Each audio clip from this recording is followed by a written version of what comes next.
20 millions d'euros, c'est le montant du plan pour les infrastructures sportives en Outre-mer dévoilé par le ministre de la Jeunesse et des Sports en déplacement aux Antilles-Guyane. Patrick Caner est arrivé chez nous hier soir pour 24 heures. Il a notamment visité le nouveau centre aquatique de Cayenne. Dans ce journal également, le cauchemar pour la famille de Bernard Noël, décédé après avoir été agressé sur la voie publique le 17 septembre. Ses proches déplorent l'absence des forces de l'ordre et la non prise en compte d'un dépôt de plainte. Les détails à suivre. Enfin, il faut cesser, c'est le cri d'un artiste contre les faits de violence. Jean-Claude Caberia, alias Amadeus, sort aujourd'hui le vidéoclip de son nouveau titre. Il sera sur notre plateau ce soir. Bonsoir à tous, bienvenue dans cette édition. Le ministre de la Jeunesse et des Sports était donc en déplacement en Guyane. Après 2 jours passés en Martinique, 3 en Guadeloupe. Patrick Caner est arrivé hier soir chez nous et 24 heures de visite oblige. Le ministre s'est rendu ce matin à l'Institut de formation et d'accès au sport de haut niveau, puis au skatepark de Montabo, avant de découvrir le nouveau centre aquatique de Cayenne. Il en a profité pour annoncer son plan de développement des équipements sportifs dans les départements d'outre-mer. 20 millions d'euros à se répartir et sur 4 ans. Jean-Marc Dabreu. Patrick Caner, ministre de la Ville, de la Jeunesse et des Sports, en visite au tout nouveau centre aquatique à Cayenne. Un bassin aux dimensions olympiques, cofinancé par l'État et les collectivités locales, dans le cadre du projet Guyane Base Avancée des Jeux Olympiques de Rio. Je n'ai pas eu le plaisir d'inaugurer avec Madame le maire ce formidable équipement de 8 millions d'euros pour lequel l'État a été à la hauteur de sa contribution. Mais en même temps, je voulais être présent pour, dans quelques instants, présenter le plan de développement des équipements sportifs qui sera pour nous le moyen de considérer la Guyane et l'outre-mer en général comme étant une formidable source d'excellence sportive. Un plan de 20 millions d'euros annoncé par le ministre lors de son déplacement aux Antilles-Guyane. Une enveloppe répartie entre tous les outre-mer français et qui devrait permettre de participer à la rénovation d'équipements sportifs en collaboration avec les associations et les collectivités. Disponible dès le 1er janvier 2017, les dossiers seront étudiés au cas par cas. Je n'ai pas souhaité faire une répartition par tête de pipe en fonction de critères strictement objectifs, parce que le risque c'est de faire des enveloppes prédéterminées et que finalement elles ne soient pas consommées. Moi je préfère partir de la base, avoir des projets qui me remontent, créer une dynamique autour de ces projets et dire aux élus ultramarins que l'État est présent, que bien sûr il espère que les collectivités pourront contribuer et que finalement le diagnostic sera fait par eux-mêmes. C'est pour ça qu'une conférence territoriale du sport sera installée par Monsieur le Préfet en novembre prochain. L'objectif est de recenser tous les projets, certains déjà existent, et qu'ils m'arrivent le plus vite possible. Parce que je veux engager ces 20 millions d'euros qui sont cofinancés par mon ministère des Sports et le ministère de l'Outre-mer de la manière la plus rapide possible. En Guyane, comme dans le reste de l'Outre-mer, les infrastructures sportives présentent des carences, des équipements peu nombreux ou dépassés, des enjeux auxquels peuvent difficilement faire face les autorités locales. Les 20 millions d'euros supplémentaires de l'État sont donc bienvenus, mais semblent déjà insuffisants. Et cet après-midi, le ministre de la Ville, de la Jeunesse et des Sports s'est rendu au quartier de Mirza à Cayenne pour aborder le volet politique de la ville. Pour lui, équipement sportif et développement urbain vont de pair. C'est une des priorités du gouvernement pour les quartiers. On l'écoute au micro de Jean-Marc Dabreu. Tout est lié. Quand on développe les équipements sportifs dans les quartiers prioritaires de la ville, on contribue au développement urbain en général. Et là, nous sommes ici sur Cayenne, en voyant un quartier qui est en pleine transfiguration. Vous l'avez vu par vous-même en prenant quelques images. Et en même temps, ne jamais oublier que quand on fait du logement, il faut aussi qu'il y ait un plan d'intervention sur les équipements collectifs. Un parc de skate, pas très loin de là où nous étions il y a quelques instants. Et puis ce matin, je tiens à le dire, et j'en suis très heureux puisque j'ai porté ce dossier avec Hélène Geoffroy, la secrétaire d'État en charge de la politique de la ville. Le Premier ministre a annoncé au congrès des HLM à Nantes, il a annoncé que l'État venait au tour de table des financements pour favoriser la création d'équipements collectifs. Logement, équipements collectifs, rénovation urbaine, tout cela pour la population qui doit être aussi associée, et c'est le rôle des conseillers citoyens. Donc il y a une cohérence dans toutes ces mesures, elles ne sont pas à prendre les unes à côté des autres, mais bien dans un cadre global qui fait qu'aujourd'hui la politique de la ville transforme la vie de milliers de citoyens. Je rappelle qu'en Guyane, il y a 104 000 de nos concitoyens qui vivent dans les quartiers prioritaires. On poursuit avec un témoignage à présent, celui de la famille endeuillée après la disparition de Bernard Noël, tué alors qu'il se rendait sur son lieu de travail. Les faits remontent à la nuit du 17 septembre dernier. L'homme âgé d'une quarantaine d'années est très violemment agressé par un individu qui lui dérobe son vélo. Plusieurs personnes assistent à la scène. Les pompiers se déplacent, mais la police aurait indiqué être débordée. La victime est décédée 2 jours plus tard. Jonathan Lariot. C'est ici sur cette route qu'il y a 10 jours, Bernard Noël se rend à son travail. Un trajet quotidien qu'il effectue à vélo, mais ce jour-là, il n'arrivera pas à destination. Au niveau du rond-point Maringouin, il est agressé puis pris en charge par les pompiers qui le conduisent à l'hôpital de Cayenne. Quand moi je suis arrivée à l'hôpital de Cayenne, on m'a dit qu'il est en réanimation. Et dans la nuit, les complications ont commencé. Un scénario assez courant, à un détail près. La famille n'est pas tenue informée des événements. C'est le fils lui-même qui appellera sa mère avant de décéder quelques jours plus tard. J'ai la haine de savoir que personne ne m'a averti que c'est mon fils sur son lit de l'hôpital qui m'a appelé pour me dire qu'on l'a agressé. Et que ni l'hôpital, ni police, ni pompiers, personne ne m'a appelé. J'ai été dans l'ignorance totale. Et là ne s'arrête pas l'incompréhension. Quelques jours après l'incident, aucune information n'est donnée à la famille. Le père de la victime et ses 2 filles, revenus au pays, sont obligés de chercher des informations par eux-mêmes auprès des services de l'ordre. On a été à droite et à gauche pour essayer de comprendre, en fait, d'essayer de voir, enfin, de réagir pour essayer de trouver des solutions à tout ça. La police ne s'est pas manifestée. Là, on ne comprend pas. On ne sait pas pourquoi mon frère a été agressé, dans quelles conditions et qu'est-ce qu'il cherchait exactement, puisque c'est un garçon, je vous dis, vraiment sans histoire. Les parents sont comme tenus à l'écart de l'affaire sans aucune information. Un sentiment de flou s'installe face à l'enquête lancée par la police. Nous n'avons pas en face de nous un interlocuteur qui nous parle avec assurance.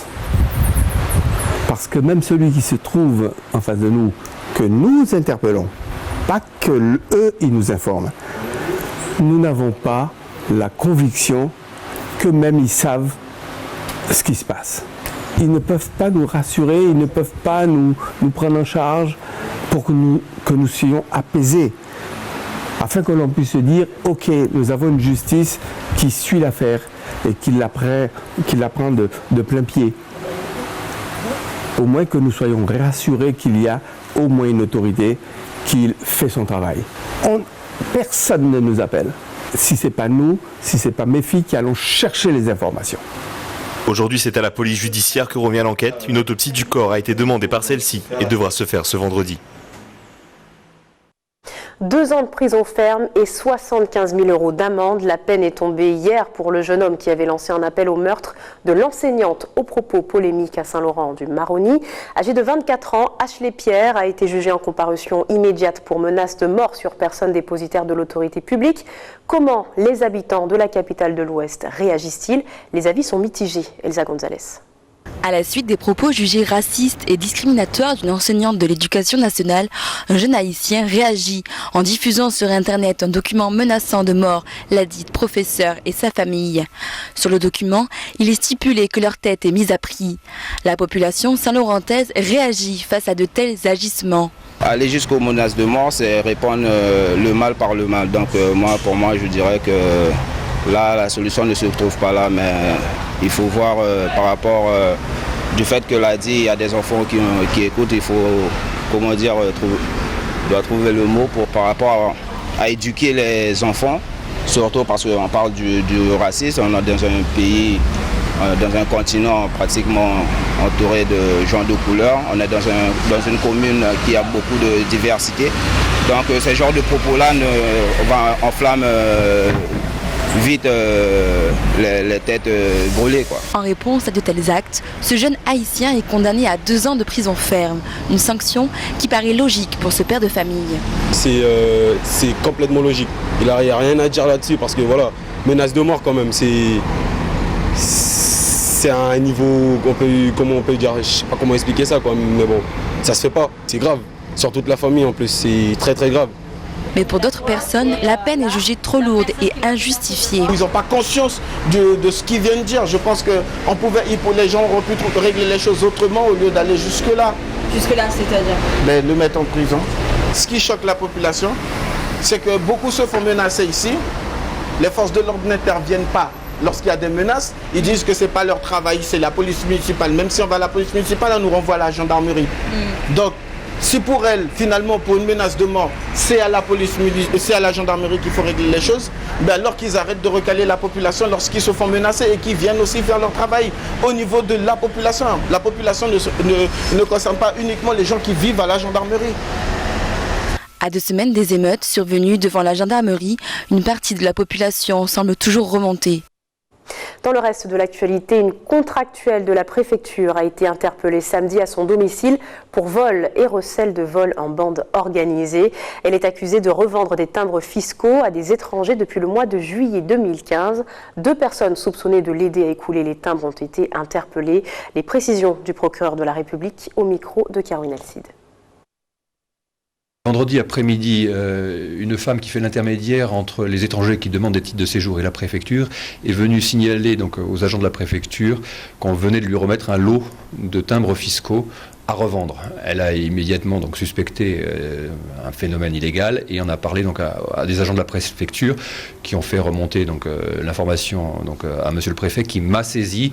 J'ai ordonné immédiatement une enquête confiée au commissariat de Cayenne et très vite l'enquête s'est enchaînée et a permis d'aboutir à l'arrestation de 3 personnes. Les policiers ont pu mettre en cause donc une personne qui travaille comme contractuelle à la préfecture donc depuis environ 3 ans et qui a reconnu après avoir nié les faits au tout début qu'elle ne collait pas les timbres fiscaux sur les demandes de titres de séjour, qu'elle les gardait, ces timbres fiscaux à 550 € et qu'elle les revendait à un couple d'Haïtiens.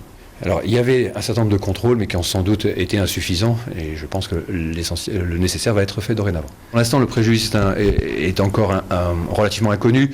Ce préjudice pour l'instant il est sur la période de juillet 2015 à septembre 2016. La dame mise en cause reconnaît un préjudice d'environ 35 000 €. On suspecte en réalité qu'il y ait beaucoup plus. Alors c'était clairement l'enrichissement crapuleux. Voilà, il s'agissait de se faire de l'argent donc facilement. Voilà. Donc il n'y a pas d'autre motif. Nous vous en parlions hier. Les 12 salariés du service chargé des remboursements de la sécurité sociale ont été placés en arrêt maladie en fin de semaine dernière. Ils ont été reçus également par la direction du travail. Aujourd'hui, la directrice de la sécurité sociale répond. Selon elle, les sanctions prises à leur encontre étaient justifiées. Elle rassure également les assurés sociaux. Écoutons-la au micro de Caroline Alcide. J'ai commencé à recevoir les premiers arrêts maladie qui sont délivrés dans le cadre d'un accident de travail. Donc ça sera instruit dans ce cadre-là. Moi, en tout cas, personnel, administratif, même directeur, je n'ai pas à me prononcer sur la légitimité d'un arrêt.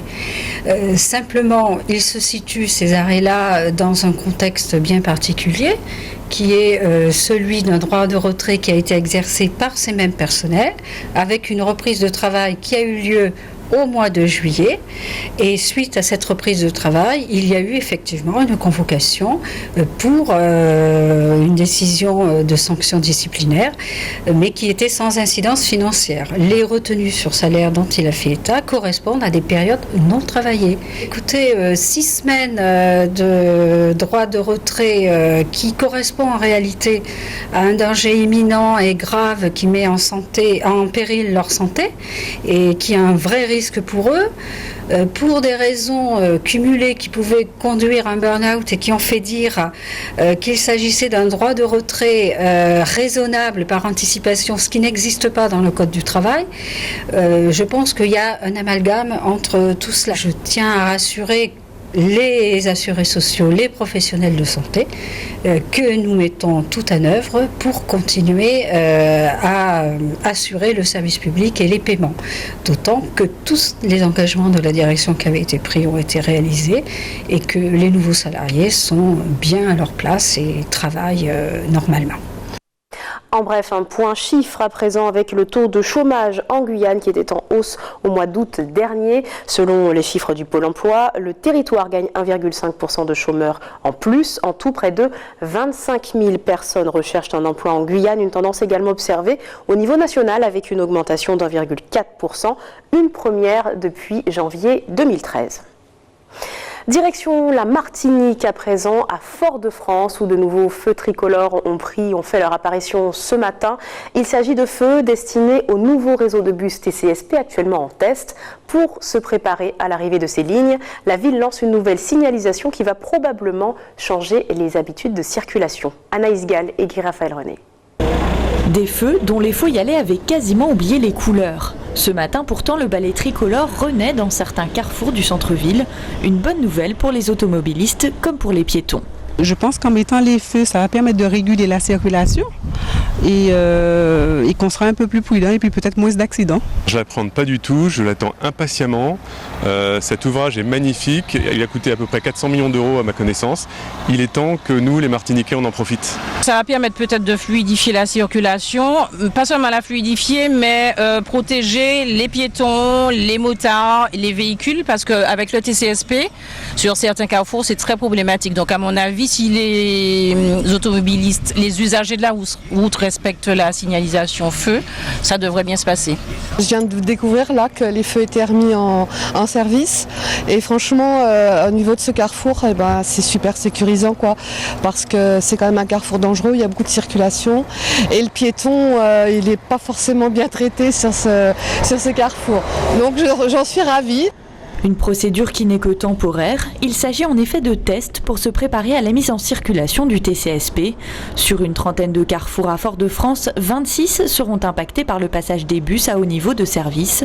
Une cohabitation qui nécessitera une période d'adaptation. Beaucoup s'imaginent que ça va être assez terrible. Non, il va falloir effectivement optimiser. On a une période d'optimisation, c'est-à-dire que nous allons devoir collecter des données, vérifier aux endroits où éventuellement ça coince un peu, où on a des difficultés.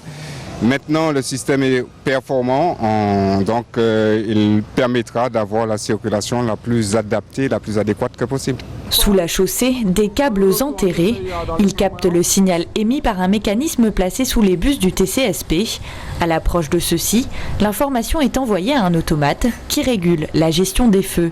Quand le bus va passer à cet endroit-là, on va préparer en fait son arrivée au niveau du carrefour en faisant en sorte que les voies de circulation générale qui sont en opposition avec le bus passent au rouge, donc les voitures s'arrêtent pour que quand le bus lui va arriver, il puisse passer au vert.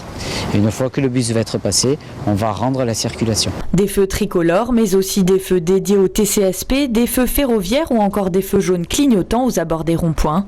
Une signalétique dense, de quoi se replonger peut-être dans le code de la route. Retour chez nous pour parler musique à présent. Je vous le disais en titre, l'artiste Amadeus est notre invité ce soir. Jean-Claude Caberia, bonsoir. Bonsoir. Merci d'avoir accepté notre invitation. Alors, nous allons parler avec vous ce soir de votre titre « Faut cesser ». Le clip vidéo est sorti aujourd'hui. L'idée est claire, vous dites non à la violence. Non à la violence et honneur à la paix. L'ouverture justement sur comment dire, au civisme, même je pourrais dire, et à la prise de conscience. On ira encore plus loin tout à l'heure à ce sujet, mais quand même, voilà, naturellement et tristement, de nombreux faits divers s'accumulent en Guyane et sont susceptibles de vous avoir, on va dire, incité à créer ce morceau. Mais un événement précis vous a poussé à travailler dessus. Oui, il faut savoir que depuis 2012, je travaille sur ce morceau, et dont l'auteur est YP Devmo, mon collaborateur. Et il faut savoir que par rapport à un drame qu'il y a eu en 2012, je ne vais pas quand même relever ni refaire surgir les faits, mais c'est un drame en 2012 qui a marqué toute la Guyane, qui m'a poussé à écrire ce morceau plus précisément. Il s'agissait du jeune Lucas. Du jeune Lucas, oui. Pour resituer un peu le contexte. Surtout la souffrance que cela a engendré au niveau de sa famille et aussi la souffrance aussi engendrée au niveau de la famille des protagonistes éventuellement. Parce que les deux familles, ce sont deux familles qui se sont retrouvées brisées. Alors quand même, pourquoi maintenant? Est-ce que c'est parce que d'autres se sont mobilisés? On pense à la rencontre initiée par Famdi Bout en juillet dernier. Pourquoi avoir choisi cette période pour lancer ce morceau? Mais en même temps, c'est la rentrée des classes. Donc je pense qu'on est beaucoup plus réceptif pour pouvoir écouter le message, pour écouter les messages conscients, puisque c'était quand même les vacances. On ne l'aurait pas sorti pendant les grandes vacances, mais aussi, on va dire que, vu l'actualité, les faits divers vont croissant, Donc c'était le moment, je dis, idéal même pour pouvoir faire en sorte que la jeunesse, mais pas seulement la jeunesse, quelle que soit, on va dire, toute la population en elle-même puisse prendre conscience qu'il faut vraiment arrêter avec toutes ces sensibilités, pour sortir de ce marasme que vit la Guyane. Parce que quand même, vous disiez, voilà, vous soulignez que c'est pour apaiser, on va dire, la jeunesse que vous avez créé ce morceau-là, mais quand même, il y a aussi tout un phénomène de société avec les parents, avec les adultes. Bien sûr, parce que je tire aussi la sonnette d'alarme pour les parents, pour leur dire attention. Il faut être derrière vos enfants. Moi-même, je suis parent et tout le temps, je suis là, je suis là à parler dans la tête de mes enfants. Ils me connaissent de toute façon là-dessus. Et comment dire, il ne faut pas arrêter justement de parler, de leur inculquer des valeurs. C'est très très important afin que l'enfant puisse se construire, puisse se propulser même dans sa vie d'adulte. Alors on aperçoit un peu pendant notre entretien quelques images de ce clip, justement juste derrière vous. On voit quand même que vous avez mobilisé de nombreuses personnes pour ce clip vidéo, y compris le tribunal de Cayenne. Est-ce que vous comptiez faire le buzz finalement? C'est même pas faire le buzz, c'était aussi leur montrer la réalité des choses. Quand on fait une bêtise, on passe par la case tribunal et après la case tribunal, éventuellement, les peines qui encourent. S'il y a de la prison, c'est la prison, quoi. Et on montre bien aussi dans le clip de l'incarcération, on passe par la réflexion et de la réflexion, ça ramène à la réconciliation. Et moi aussi, c'est un message que je veux envoyer aussi, parce que vous savez que je travaille dans le milieu carcéral. C'est un message que j'envoie aussi à toutes ces personnes que j'ai en face de moi, dont je suis confronté. Mais on peut gardien de la paix finalement. Voilà, je suis gardien de prison. Et on peut toujours réparer ses fautes.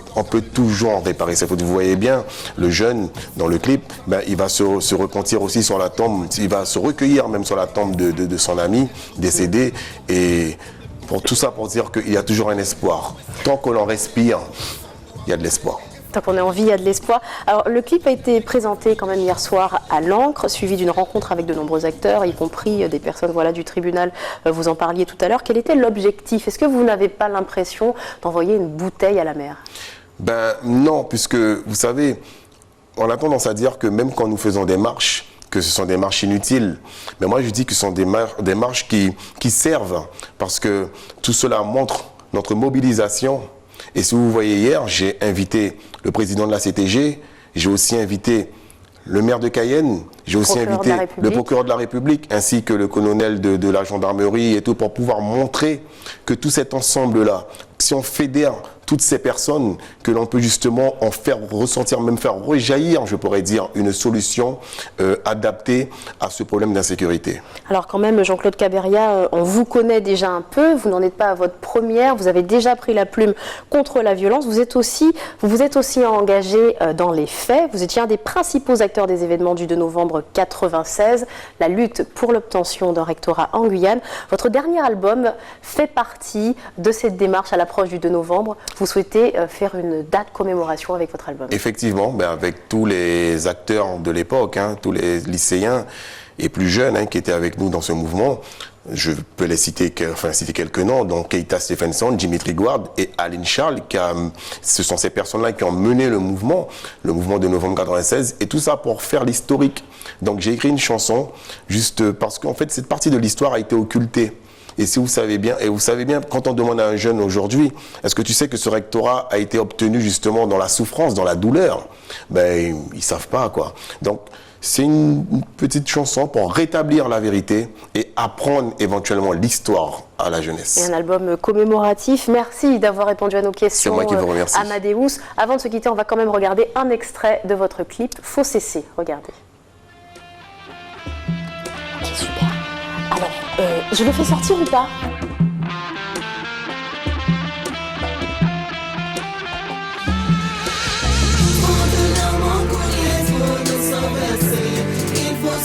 Famille fait pièce blada,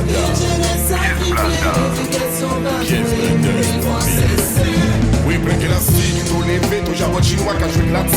Le matin, y'a Kaweto, le soir, y'a Karoueto. Comme ton rêve n'est pas qu'un travail, faut pas emmerder l'eau. Ton mère qu'a menacé, 10 foot d'odérant. Ton gain poil qu'a poussé, ton écran des majors. Dans ton cas, c'est carréti, vous payez son loyer. Vous payez d'eau, quoi qu'il manger. Car des courants, ton cas remerciel, ton cas des respectel. En silence, il qu'a plairé,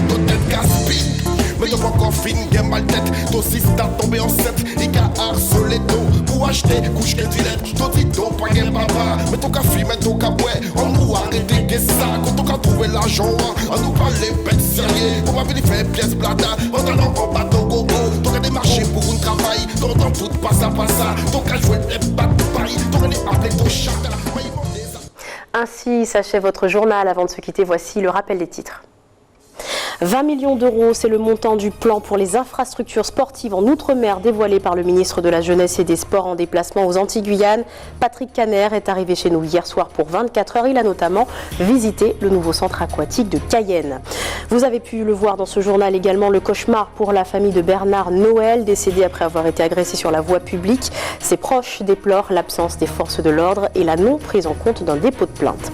Et puis vous venez de le voir, faut cesser, c'est le cri d'un artiste contre les faits de violence. Jean-Claude Caberia, alias Amadeus, sort aujourd'hui le vidéoclip de son nouveau titre. Il était notre invité ce soir. Merci de nous avoir suivis. Ne bougez pas, dans un instant, l'information nationale et internationale avec nos confrères de TF1. Puis les programmes continuent sur votre antenne. Très bonne soirée à vous, à demain.